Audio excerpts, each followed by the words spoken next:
You're listening to audio from the Village Church, a community that's formed by the gospel and sent on God's mission, gathering weekly in the heart of downtown Hamilton, Ohio. For more information about the Village or to connect with us, you can find us online at myvillagechurch.com. Welcome to an episode of the Formed and Sent podcast, a podcast by and for the Village Church that gathers in downtown Hamilton, Ohio.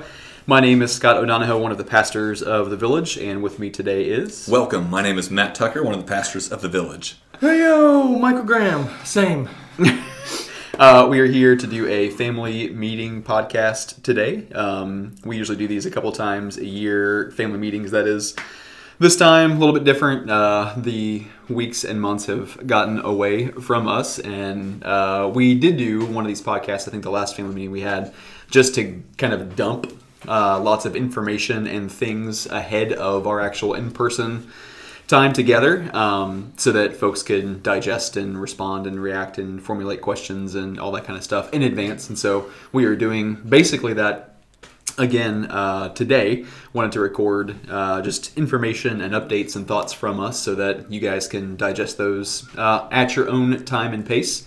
And then if you guys have questions, response, thoughts about that, any and everybody, welcome to come and chat with us about those things. So that's what today is. Opportunity for us to share what's on our head, where the Village has been, kind of what we see maybe in the next 6 months or so of Village life. So we always kind of open up with just some basic kind of by the number stuff in terms of just how we're doing numerically as a church. Numbers are not by and large, maybe I'm not speaking for Matt. Numbers are not by and large how we think about things. Matt is the finance guy. But numbers matter. They point to people and generosity and all sorts of stuff, and people matter, and the intentions of our heart matter, and what we're doing matters. And so want to share just a little bit about, attendance and what Sundays look like, membership, baptisms, all that stuff. So just to paint a picture, in 2021, so a couple years ago, our total attendance on a Sunday morning was 157. Last year it was 194, and this year to date it is 222. Our average total attendance, men, women, kids, in this space at 210 South 2nd Street. That's what that's been. So increased growth from year to year. Kid-wise, we've gone back in K-Bill from having last year about 53 kids on average. Back there we have now 63 kids on average. Last year we had about 120 adults actually sitting in the gathering, so in the seats, listening to the sermon, not back in K-Bill or serving in some other capacity. This year, we have 141 average adults in the gathering, which is pretty sweet. Baptisms. So last year we had 7 baptisms. This year we've had 17 baptisms, which is pretty awesome. Probably a reflection in some way of our Connect months, which we started this year, kind of 3 times a year. Just open invitation to come and learn about baptism and be baptized. And all that kind of stuff, instead of just waiting until we heard of someone who might want to be baptized, which is kind of how we've gone about it in the past. So that's pretty sweet. Member-wise, last year, as of October of 2022, we had 134 active members of the Village. At this point, we have about 145. So that is from, we lost some families this past year in our membership renewal stuff to kind of families in particular. Taylor Frank and the Whiteheads, Vincent and Alyssa Whitehead, they both moved on. Taylor is getting married, and so they're actually attending the Oaks together. And then the Whiteheads, Vincent took an internship at Freedom House, which is here in Hamilton, and so they moved their family there as well. We also lost some other families. The Perrys moved to Columbus. Cassidy Hicks, she is now attending Crossroads. The Verneaus moved away for school and all that stuff. And so we've lost some families, all good stuff or whatever. But so down 8-ish or somewhere around there. We may have missed a few, or I'm not thinking about somebody. But we've gained 19 new members this year, which is pretty sweet. So stuff to celebrate there. Last couple things in terms of community groups at the Village. So we had 8 groups last year, went from 7 to 8 last year. We still have 8 this year. But we'll be planting a new group in January of 2024. Corey and Lauren Moorfield will actually be planted from the Hanauers group, and so they will become our 9th group, and really 10th if you include the bridge in that as well. So that is super exciting. Can't wait to hear more about that. We'll share details as we have those for you guys. And then speaking of the bridge, we did get to send off Corey and Sienna earlier this year, but just some celebration in terms of adding 3 new team members to that group. We added Hayes and Madison Gambrell and Kelly Watson. Those 3 joined the bridge team, which is fantastic. And Mabel, my oldest, is now attending the bridge, and she loves it. And it's just been fun and a cool experience for her, and good things all around, I think, from everybody that's attending. They do have some stuff coming up. I will share in the show notes just some dates for some lunches and Christmas party and that kind of stuff coming up here over the next month or two. So that's exciting. And then lastly, just Kville. Katie Debink, our deacon over Kville stuff, wanted to let you all know that there's a save a date for summer of 2024 for a not VBS from the not VBS team. There's a group of folks that are planning and trying to figure out what it looks like for us to do something for our kids next year that might be VBS adjacent, but might not be a traditional vacation Bible school. And so look forward to details from that, but we're excited about whatever it is that they will be doing or not be doing next year. So I think that is all the stuff that I've got. Number-wise, any other thoughts or reflections on that before I turn it over to Matt for finances? No, it was a solid setup. Question, Scott. Man, yeah, to talk about some giving and some numbers. Overall, we are very thankful for how the year has gone so far. Thankful to God for his kindness to our church, and thankful for those who give generously to the mission and to the village. If you haven't been around very much, our goal per month to raise is $32,000 per month. And we know that is in fluctuation, right? Every month we're not going to raise exactly that, but over the course of the year, that's our goal, to raise $32,000 per month. And right now, as of the end of October, we are averaging $33,600. So praise God for that. With that being said, there is a trend that maybe is less healthy. And so, we're watching this. Everything is fine and nothing's on fire. But the trend is this that we're noticing is that out of 85 member units, 27 of those, or 32% of our member units, haven't given in the last 5 months or to ever. And so that's not as healthy for us. We know that, times are tough sometimes, and family expenses vary, and all that is, always fluctuating. And so I say that fact just to let you know kind of what's on the radar for us. We have had new givers recently and people giving more, and so that's why we're actually still above budget in a good way. And so again, we are thankful for that, and God has been taking good care of us. For some of that extra money, if you ask, so what are you doing with your extra money? Man, great question. We have had a couple of building projects at the 210, and some of that extra money that we raised went to fund those things. We've also had some from savings that we've given, but we've had some stuff that we'll get to later with bathrooms or huddle room, and we use some of those extra funds that came in through your generosity to fund those things. But in light of, this trend that we're seeing, which, we would love to see get healthier, where more of the members contribute something by God's grace to the work that's going on here. Our goal is to raise awareness of this, first of all, which is this is step number 1, telling it here. We will hit on some stuff in November, as that's the monthly emphasis. Also, our desire is to teach on generosity from a biblical perspective over the course of the next couple of weeks and months in some way, shape, or form. And also, we want to be fair to you. We want to show you more clearly what we're doing with the money, why we spend the way we do, or what we're putting this money towards, and kind of paint out maybe financial goals for next year. As Scott said, we're wanting to add to VBS stuff, or not VBS stuff, as we have said. And so whatever that looks like, there's more there. And just your family might recognize this as well, whatever it looks like. It costs more money this year to do the same things we did last year. Stuff is more expensive, and that's the same for this Village family as well, where even without a raise or without whatever, stuff goes up and costs more. And so, we are thankful for your mindfulness of this. However God leads you to contribute, we're grateful for. But overall, things are good. Mindful of a couple of those things. And you guys have anything else you want to add or subtract from anything? Well, I mean that things have gotten more expensive, and then as Scott set up with the numbers, like by the numbers, then some of the things that are regular costs will cost more because Stop drinking so much coffee. More people, more coffee.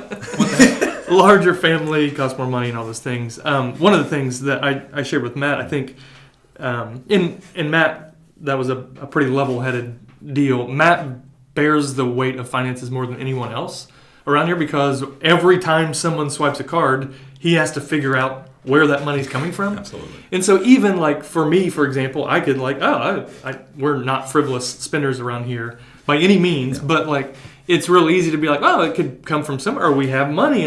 And so if you spread that out, it's just really easy to like abdicate personal responsibility and what it looks like to contribute to the local church. Mm-hmm. And we'll talk about that in November as that's the emphasis for the month, and talking about generosity. And we want to say some things in there. But one of the examples I shared, I think, and just Matt and I were having some conversation, it's like if you, like when you turn the water on in your house, water comes out.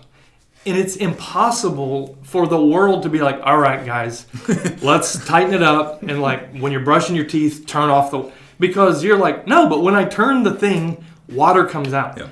But if that was coming from a bucket in your backyard that had a limited resource in it, you would be like, no. I mean, everyone would suddenly care. And that's true for trash as well. Hey, we need to recycle, or, don't get me started on recycling. But, but like you know that you put your trash in the big can in the back of your house and it disappears. But if you had to do something with that every time, it's like, no, let's use a different type, whatever. And so I think like personal responsibility when it comes to finances in our families or in our church is a similar way. Yep. And I think as Matt shared some, and hopefully as we share a little bit more, it just lets you know what that bucket of water in your backyard looks like, And so whether that's giving to that, if you have water to give, or if that's taking from that, it helps us be mindful. So thanks for sharing those things. Yeah, no problem. If you guys have any questions about money stuff, I mean, we're literally the books are open. You guys are welcome to ask any questions you have about stuff. We'll share more details. I'm sure there'll be slides or whatever snapshots of which are always everyone's favorite of finance stuff or whatever. But yeah, you guys are welcome to ask questions if you are unsure, just don't know, or if you have concerns about the way that we're spending our money or whatever. Man, talk to us about those things. And if you find yourself in a position of need, like again, we know that like times are tough, and there's definitely been increases and decreases in different ways that have put some people in a hard time. Let us know. I mean, there's zero shame in saying, hey, we're in a tough spot, need some help. Please talk to us. We would love to help you, pray with you. Obviously, if there's some support that we can offer, we'd love to do that as well. But yeah, just let us know about that. We want to be in those things with you as well. So absolutely. Yeah. On to the next thing. So Acts 29, some updates, information there, Graham. So Acts 29 is a network of churches that we're a part of. We have been since 2010, since the very beginning. I think I was assessed like within 2 weeks of us actually starting with, weekly gatherings or whatever. And so,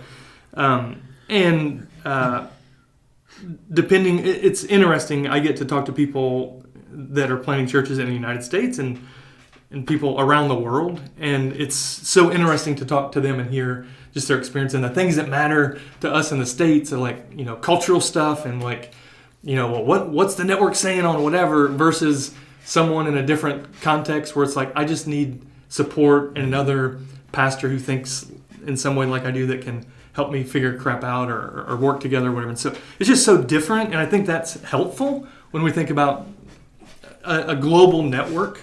Like, man, what that looks like for you, for any particular church, will be different based on where you're at. And for us, we talked about this, I think, in the last year, but it looks different being a church that's 14 years old than it did a church that's 14 days old or weeks old or months old. And so the beauty of that is we have gotten to be a part of contributing in ways that for a long time maybe we were, receiving. Nationally, Acts 29, probably 15 years ago, 10 years ago was like a brand that helped churches grow. And that's Driscollian, era stuff. And there was an upside to Driscoll's leadership in the network. You may guess it, there was a downside. And so, and if you don't know anything that I'm talking about, hit me up, or hit me up before you look on the internet. I'm just kidding.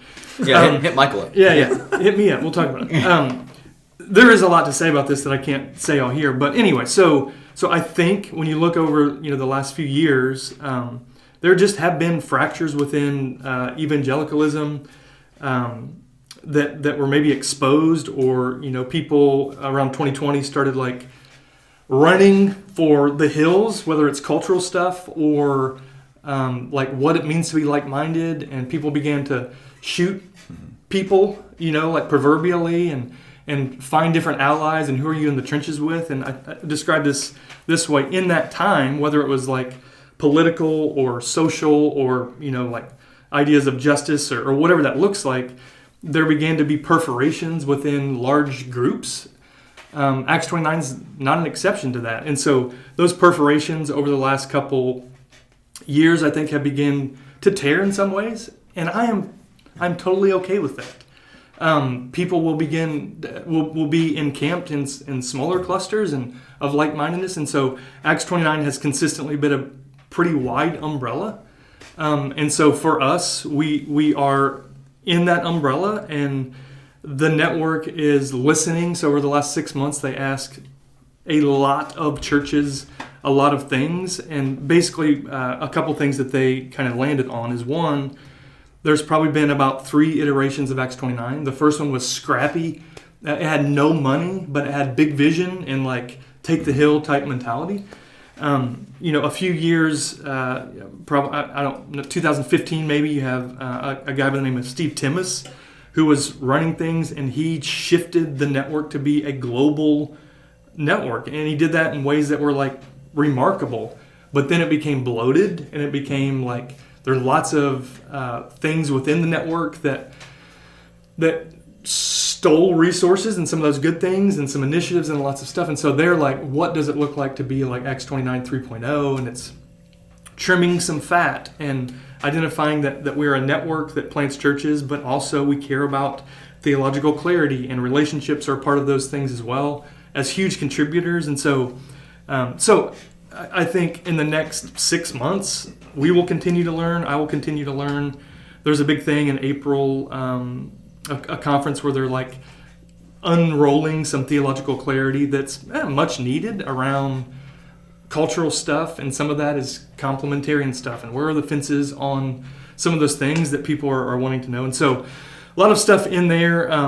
The way that shows up locally is organizations shift, and sometimes they get bigger, smaller, whatever. For us, there is an area, and that Ohio was a couple different areas, but now it's just one deal. And I, have the space right now to lead and influence that. And so I'm trying to figure out what it looks like to be a part of Acts 29. How can we, in Ohio, because that's the area of influence that we have the most, influence in, how can we grow and connect relationally, strengthen trust with one another, and then ultimately begin to collaborate on planting churches together and strengthening churches together. So I don't know. I could talk more about all that stuff. Anything you guys want to add or subtract or want me to speak to? Your role, newish role now in. Yeah, so area leader within the network, and that area is Ohio. So, yeah. Just what will that mean for you, like day to day or week to week? Yeah, it means I'm quitting the village, and I'm just no, that's not true. It means that I get to influence and help figure out what it looks like. I think there are 8, 9-ish churches, Acts 29 churches in Ohio. And that's pretty wide, and so that is a bit of an obstacle. Like we can say, well, the Cincinnati area, we could get together for, pastors' coffees quarterly or whatever pretty easily. But when you look at some of us are 3 or 4 hours away, that is a little difficult. So for me, it's one, I had phone calls with all those guys. Most of those guys came here at the 210 and experienced our new huddle room, which was exciting. The internet was out that day. That was awesome. That was fun. So John Ryan, who is a kind of sub-regional director, came in from St. Louis, and we had all the guys here, and basically just saying, what does it mean to be part of Acts 29, and what does it look like for us to do that together? So for me, it's how can we leverage, church planting and church health in Ohio. And ultimately, those areas, I mean, as there's a greater saturation of churches, then there will be a Columbus area and Cincinnati or whatever. But I don't know, there's more in all that. But essentially, that's what I'm trying to do right now. So. That's good. Yeah, anything that in terms of inviting the church into knowing, or how can we support what's going on there, or stuff to be mindful of? I don't know. Yeah, no, I mean, I think one of the helpful things is like I was on a call, like a national, everyone who's leading in some capacity in the U.S. On a call a couple weeks ago, and they basically were saying, man, this is what we would want every church to be a part of, which for me, Kim's on the call too, because she's leads wives support within the network. She asked me afterwards, like, how did you think about that meeting? And for me, it was like, dude, it was organizational clarity, which is what I've been wanting for a long time. And so I think they're mindful of communication. So for me, it's having a clarity about what that means for me, what it means for us as a church. That, conferences to go to and to get some of us to go to. There are, I'm a part of a cohort, and I get to leave twice a year and hang out with some dudes for a few days. We want to have a global partner. We want to have a local partner. So we don't have a local church partnership. We give money to local churches, but what does it look like for us to adopt a local church to partner with? And so all that is everyone that gives is a part of that contribution, but also like Matt and Scott and the staff and leaders around here. When I'm not here, they are here in some ways, and so that's been really. They're really kind and gracious to give me space to do the things that I need to do, and so I don't know what it looks like immediately for every member that's a part of this church, other than to say one of the things that I want to do locally is. We had a ministry mixer, a year and a half ago. We had our leaders get together with other leaders. We had a thing not long ago where our elders got together with the elders of another local church. And so I want to do more of those things so that Acts 29 isn't just some faraway thing, but it's like, a tangible expression with real faces and real people. I mean, Global Go stuff is like, that's, if you're participating in that, absolutely, you're supporting Acts 29. That's the truth. Yeah. I think that's like, at the end of the day, we want to be kingdom minded, and so if Acts 29 wasn't a thing, what would it look like for us as a church that's committed to God's mission, primarily being driven through local churches, wanting to plant more local churches, support local churches? Like we would want to have those kinds of relationships anyway, and do those things. And so Acts 29 is the trellis that we are currently using, the support system that we're currently using to I think facilitate some of those relationships and push and advance the gospel further. And so it's really good. I think it's a great thing to be a part of. And so if you have questions, ask Michael about all that stuff. That is it is the alignment of the assessment. And Kim and I have gotten to assess. We love to assess. We want to continue to be a part of those assessments, in 2024. But it is that alignment piece that lets us know when I talk to someone in another country that we're talking about the same gospel. Yeah. And so that's a huge benefit of the network. Yeah. It's cool. Thanks for that. Eldership updates. I'll go. So one of my favorite things about the Village Church is the relationship that we have among our elders and our wives. And there's been a ton of alignment and unity in all of those assessments and conversations that we get to have with other churches around the world. There's just not a team I would rather be on and be alongside, and that is the honest to goodness truth. I hope that you see that when we interact face to face, and like we're not pretending. We enjoy one another. We like one another. He's lying. Scott, I told you. I won't tell you again. And so we treasure that, and we don't want to bust that up. And to this point, Kreklau has been on a bit of a long journey. He's been around the village for, 10 years. We know that he's trustworthy. We know that he's a good dude. As his elder. He's been a part of an elder assessment for 8 years. No, but in some of that, I was on sabbatical this summer, so we weren't able to get together. And then the fall is crazy, and so we haven't been able to get together. All of us getting 10 people, pastors and wives, together in a room is difficult. So I would just say, so far so good. I would just continue to encourage you, man, if you have stuff that you want to process with him or Stacy, they're open books and they would love to chat with you about whatever. But my hope is that we can get together in the next few weeks, kind of have an a finish line process in sight, and then if not by the end of the year, gosh, I hope by the end of the year, but early next year would love to commission him as an elder. And again, we'll put that before you all again for a couple weeks to give you space to interact with him around things that you're uncomfortable with or whatever, because we know that we have trust established, I think, and we want that to continue. And so so far so good. He is a gift. I love that dude. He's kind and gracious, and really he's been functioning some ways, coming to elder meetings, and he's just not in all of our elder communications and channels, but otherwise, like, he's been around and he's been a gift. So Absolutely. Yeah.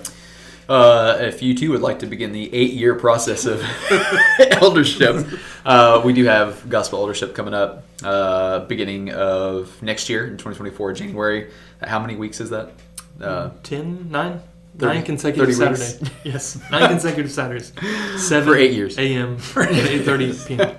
For the rest of your life. But men, if you're curious about eldership or simply would love to just be challenged and encouraged and grow into what it looks like for someone to have the heart of the gospel and what it looks like to be an elder in some way, you don't have to be an elder at the end of that or know that you want to be one. But if you're just curious in any way, I want to encourage you. There's an interest huddle for gospel eldership on November 19th after the gathering. And so just want to invite anybody who would like to be a part of that, and you're welcome to come and join us. We'd love to have you. So.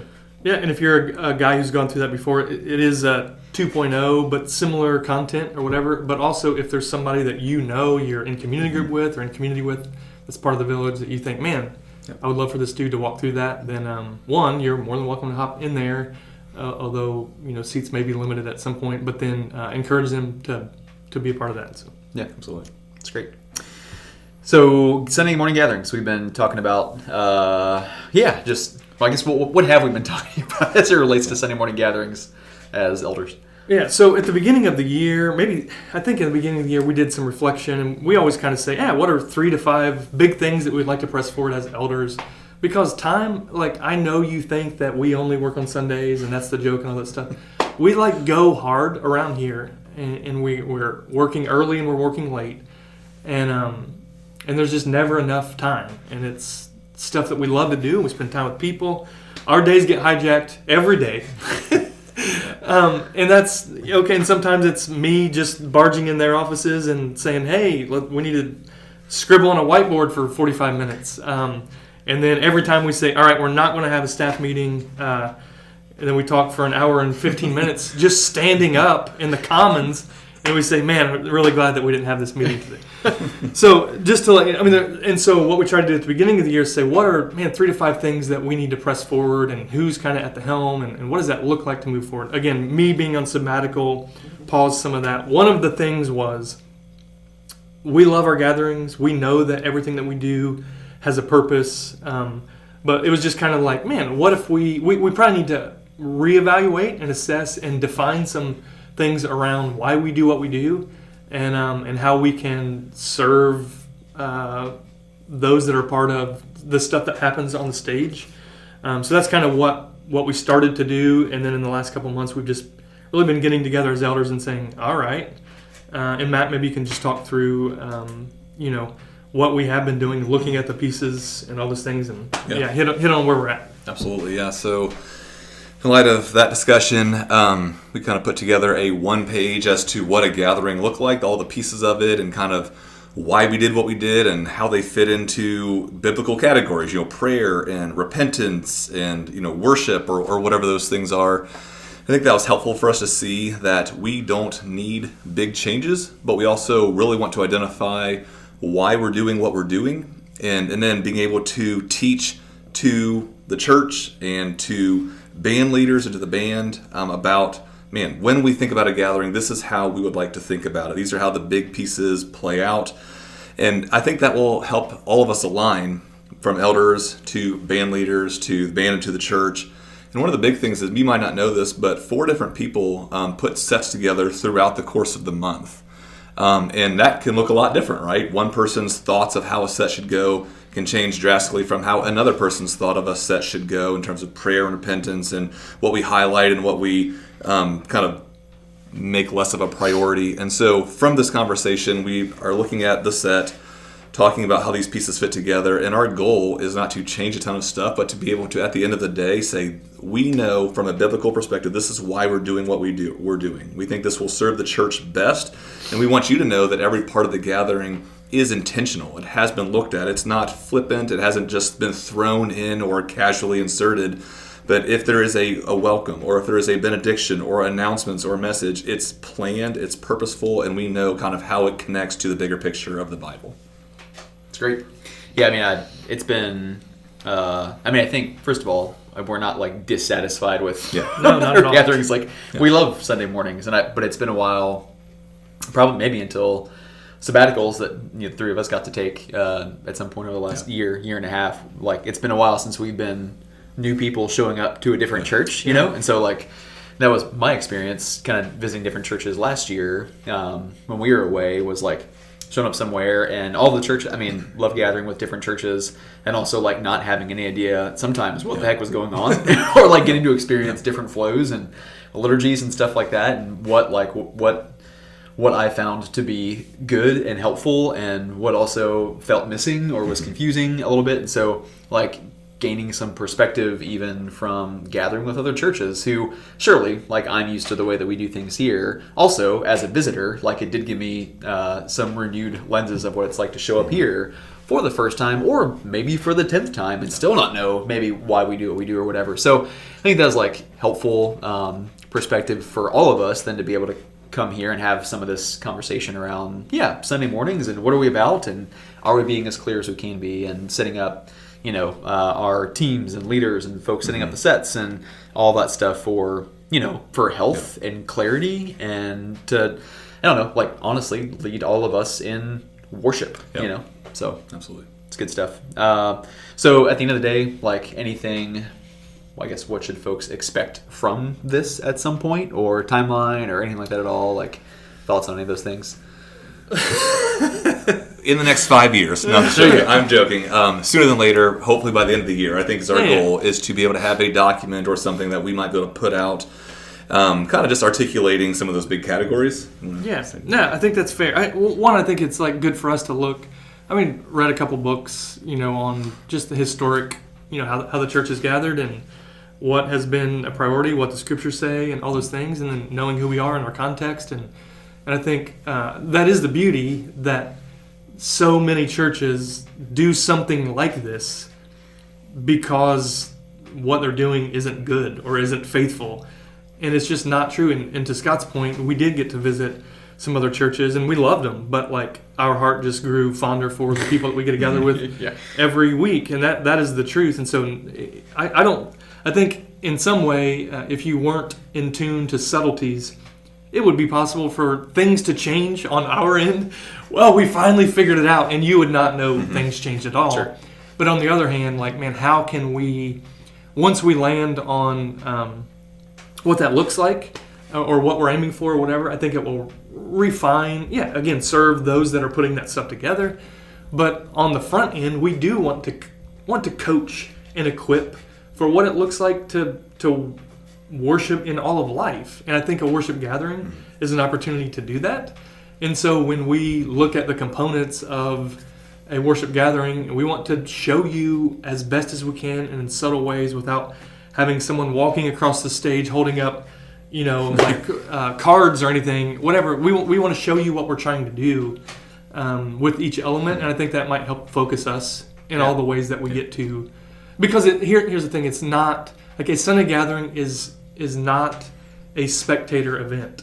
And it's so easy. I know that just walking down the stairs or through the elevator is like, man, if I just get to sit here for 90 minutes with a babysitter, like what a relief.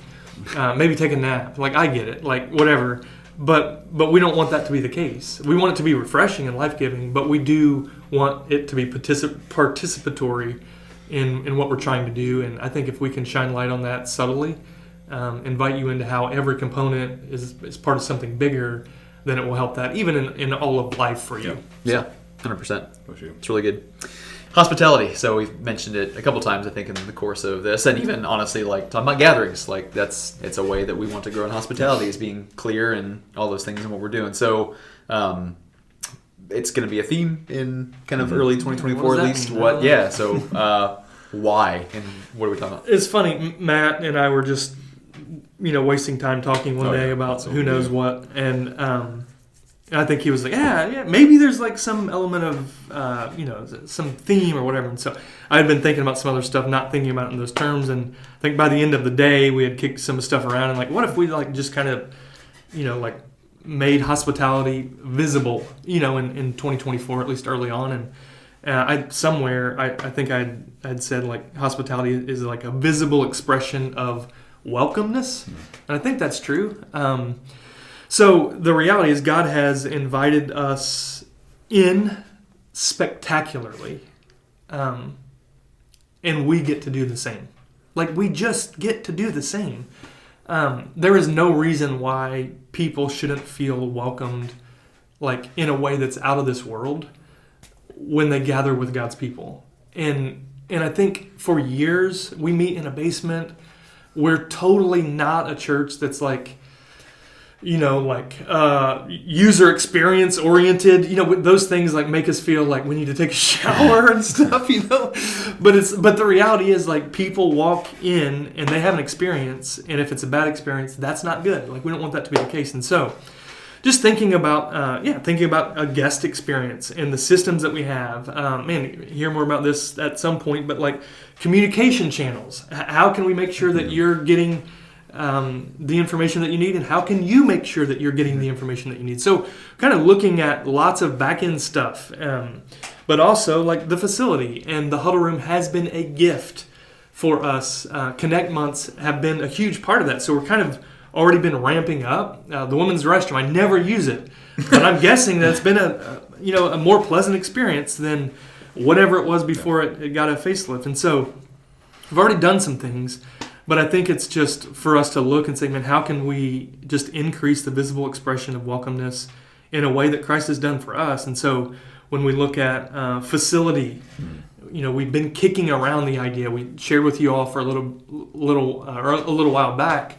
Like, for example, we don't want to go to 2 gatherings. We don't have another option to meet at another space, and chairs are limited.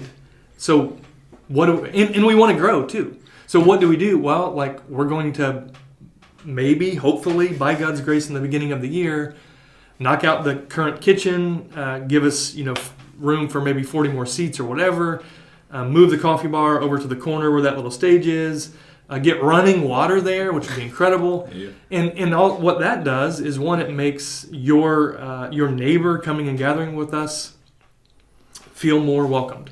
I was just reading through all of the responses to membership renewal, and one of them was, hey, we were in one of the areas on a recent gathering that had seats that were brought out because we were full, and they're not very comfortable because they don't have any cushions on them. Like, is there any way? And so, we don't want because you came late, because you're afraid to talk to people, because you haven't been in church in 10 years.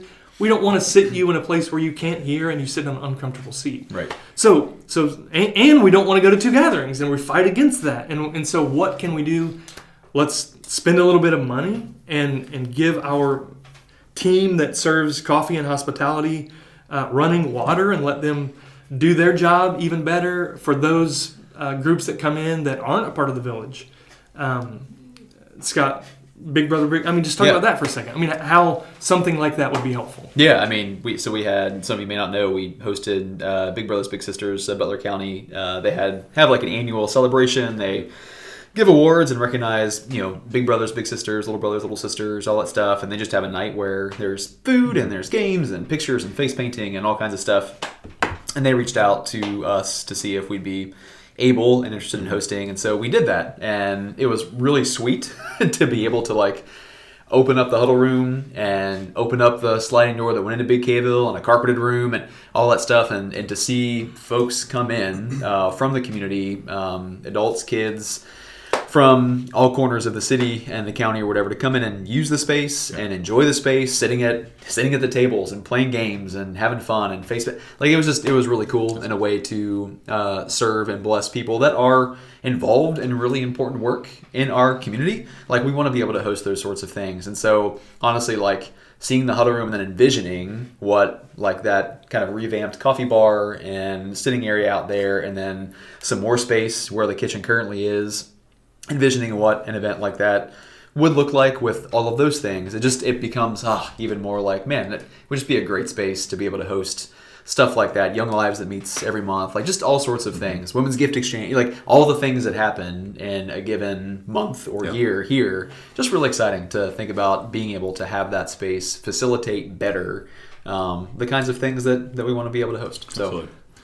And this is not all fleshed out yet, but as this is a theme for next year, there may be a sermon series-ish on hospitality. And what this does is it allows us to kind of encompass a couple other big ideas under that, where you think of invitation, right? Invitation to the church, invitation to your houses and individually, invitation to God's family, which is evangelism. And so we can talk about invitation, we can talk about evangelism.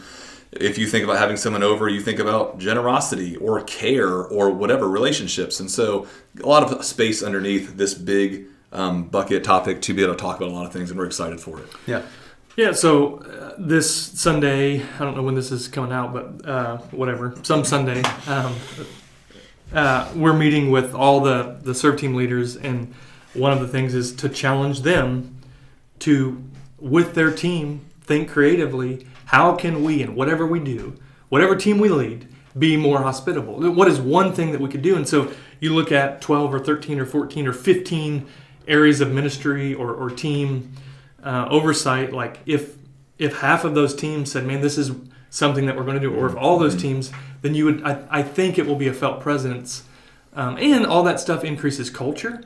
And again, on the membership renewal stuff, some of the things, I mean, most of it's super encouraging, really good, but there are some, like, gosh, been gathering with the village for over a year and, like, have never been asked out to lunch. Like, and I think what I would say is, like, that isn't okay. And so how can we create a culture where that's not happening? And you can't formalize. You can't say, hey, guest, go over there and sign up. And we have a pool of people that draws the short straw and takes you to lunch. But we want you to have open eyes and open ears and open calendar and open home and an open mouth to go over in a gathering and talk to somebody and just say, hey, like, I don't know your story. What's up? Do you want to go have lunch or whatever? That might be wild. And I know there are obstacles to that. And one of those on my end is I feel like I should know people. And I'm like, I don't know. Have I met these people? And we just have to get over that and just say, hey, can you remind me? Have you been around for a while? Yeah. And they might say, oh, gosh, thanks. And so, I don't know, a ton in there that I'm really excited about. Yeah. And just to be clear, like, that hospitality, it is an outward focus kind of a deal. Like, hospitality in the scriptures is usually for the stranger, like the sojourner, the person that's coming in from the outside, they're not familiar with what's going on. They're an outsider. And so, like, there is an outward focus there.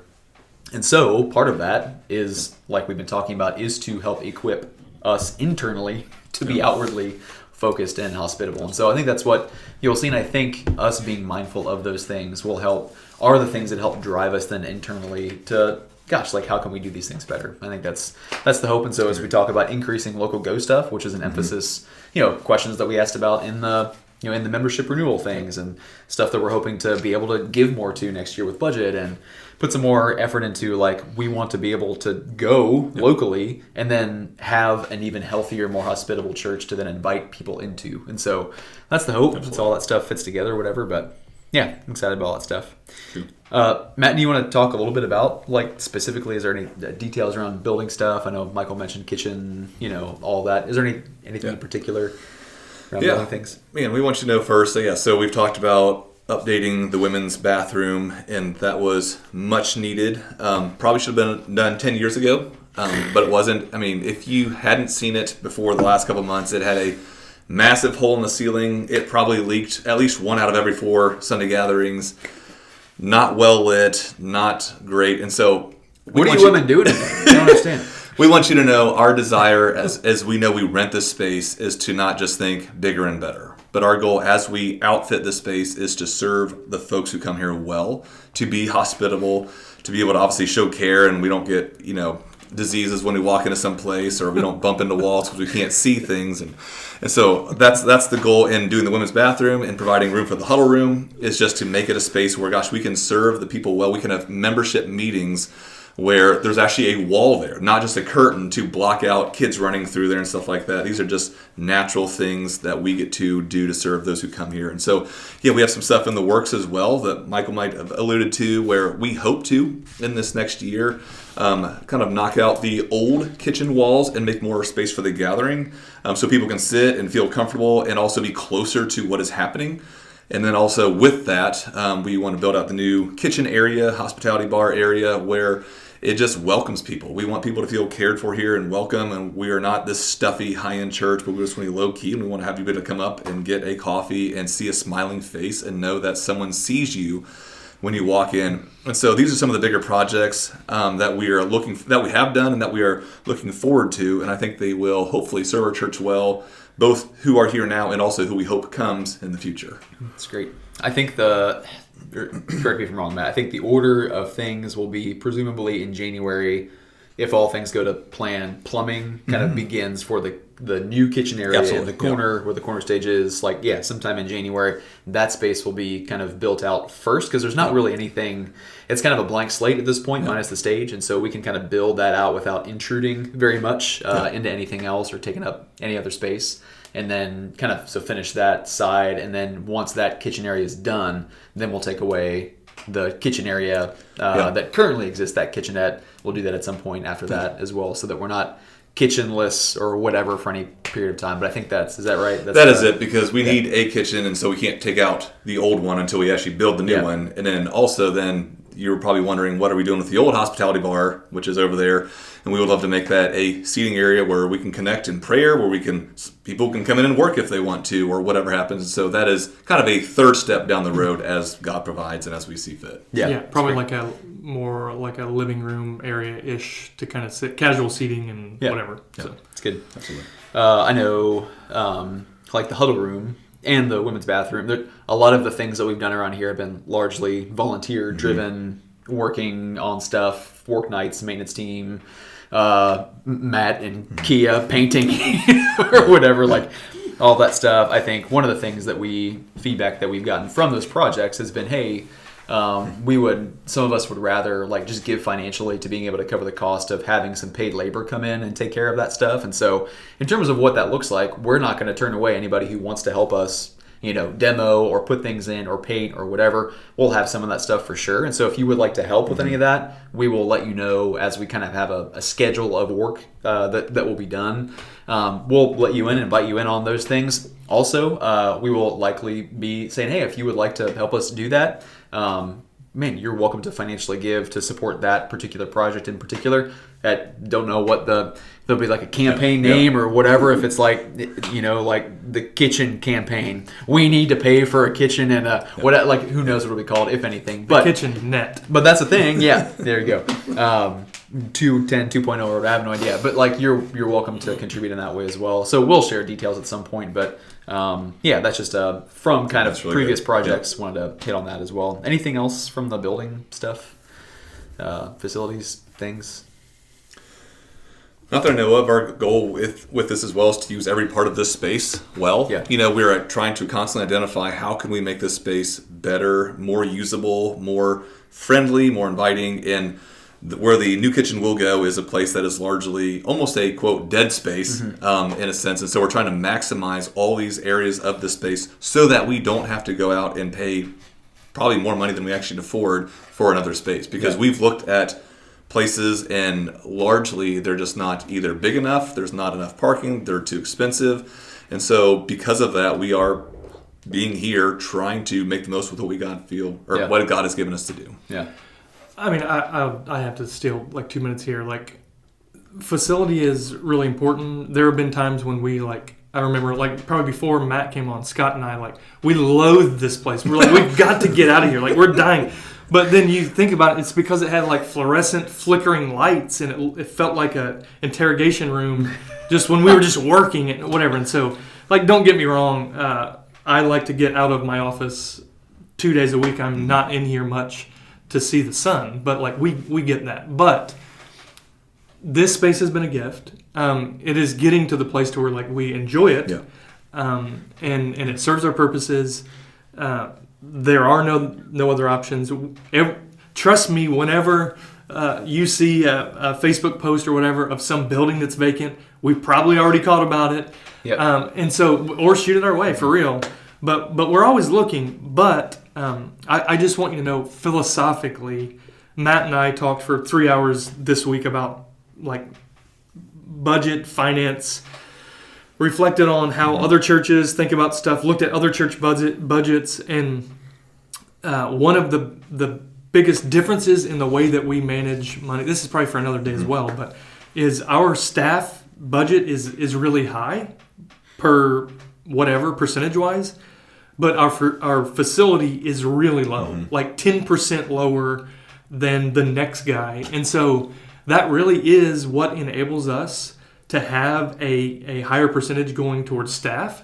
We have 3 full-time staff, 3 full-time pastoral staff, which means that we have to pay insurance and we have to cover that stuff. And so all that stuff is that you hear on the news and you hear when you're talking about small business stuff, guess what? That's us. That's small business stuff. And so those are expenses, but philosophically, we do that so that we might be able to continue to be pastors and not just leaders of an organization, so that we might be able to meet with people not only inside the church and offer pastoral care in ways that are accessible. You might be hearing this and saying, yeah, but I reached out once and didn't hear. Like, reach out again, and it won't be long. We would love to connect with you. And so we prioritize people. And even when you look at Katie and Kia, who, you know, minimally in terms of their hours that they work, or the hours that they get paid for, but we hire mobilizers. So even today, Katie had somebody in here like that she's working with alongside doing other work. And so it's like we're not doing tasks, we're inviting other people to do the work, which is what we get to do by the scripture, to equip the saints for the work of ministry. So our facility, all that it is and all that it's not, enables us to be the type of church that we are. Yeah. Right? And that might change in the future, whatever opportunities are out there, but that is not insignificant. And we hope that you feel that in the way that we're able to care as best as we can for this church. Yeah. So good. And if you've been around for only a year and you've just heard us talk about bathrooms and huddle rooms or whatever, like, we've been here for a long time and it's been the way, you know what I mean? So it's not like every year we're throwing like tens of thousands of dollars at the space. We've made do with pallet, skid, wood, and, you know, whatever, like drywall that Michael and I poorly hung, you know, when we first got here. So it's like we've been just getting by with what we've had. And so to be in a position where, gosh, to Matt's point, like, let's maximize what we've got to the thrust of hospitality. Let's make it good, and in a way that serves not just the people who are already here, but also the people that might show up at some. Like, that's what we want to do. And so this is not a forever thing. This is, hey, let's bust this out and make it better, and then we will hopefully not have building projects again for a long time. Awesome. You know, so Absolutely. membership renewal stuff. We mentioned it once or twice now. Michael, do you want to? Play it real quick? Yeah, I'll just say 40 people have filled that out. More need to do that, but that's not insignificant. And so that is, I think, that's if there's a married husband and wife, whatever, then only one of them have to fill it out. So 40 people have filled that out. Roughly 60%, a little over that, said, hey, I feel like I'm committed to this church. The others, I'm connected, or my season of life is a little difficult, or maybe I feel only acquainted, but that's a very small percentage. So that's pretty good. We asked a couple questions and it was hilarious. I think Kia was talking about you have to. I wasn't mentally prepared to answer these questions. Like I was like going through, and she was talking to some other ladies or whatever, going through, and it was like, yeah, okay, committed to community, yeah, and then all of a sudden it was like, what's wrong with the world? And so I spent the last hour reading over every one of your answers and all those things, and some of them made me laugh, and some of them made me sad, and whatever, but there's a huge consistency around the celebration of sin that people in the world are, that shouldn't come as a surprise to anyone. Yep. And certainly gender stuff, like what is going on, and so that gives us space, I think, as we look ahead to 2024 and say, all right, we have information from you that's concerning. Like, how can we meet those needs, and how can we speak to those issues? And we don't have answers for that. We don't have it figured out, but would love to create space to work through some of those fears and concerns. Concerns in terms of like what are concerns that you see within the global church. Oddly enough, to kick drums in that liberalism and nationalism, and so those are two things that are kind of like, There you go.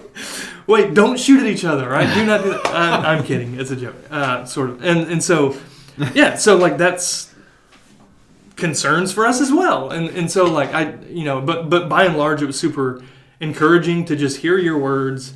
And I just want you to know, if you filled that out legitimately, like you've been heard, and we'll probably have to divvy up in some way, but we want to follow up with you.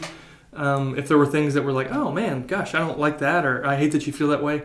We want to do our best not to just say, well, we did the podcast, we did the thing, and your name's on there, but we do want to engage. And so if we don't do that and you want to chat, reach out to us. We would love to follow up with some of those things. So Yeah, that's great. 100% feel free to reach out. I mean, yeah, we will follow up, but for sure, if there are things that come up, even after you've already pushed the submit button on the thing, it's not like, oh, well, that was I gotta wait till next year now before I can send whatever. No, like that's not the idea. This is a formalized way of communicating with members because we want to make space for that and we don't want to assume anything and all that stuff. But like that open, honest dialogue gets to happen like all year. And so you don't have to wait for this thing to say stuff. You're welcome to come and talk to us directly with questions and concerns. And we want to be helpful and transparent with you guys. So yeah, hit us up if you have anything else that comes up. I would just say there were several encouragements. In particular, the morning welcome team always greets us so warmly and usually by name when we come through the doors. The Bridge girls, so incredibly loving and engaging towards my children. They're leading as an example, so that's encouragement to several of our teams and leaders. Their delight. Katie Debink is incredibly communicative in her appreciation for all of her KVille team members. And so Brittany Cox's team got a lot of love and hospitality and coffee and all those things. Matt and Scott both got some love in terms of, hey, just checking in and being encouraging. The Hanauers likewise, and their community group for the way that they've walked alongside people. And so there's just a ton of love, and gosh, it is a joy to sort through this Google form and figure out who said what.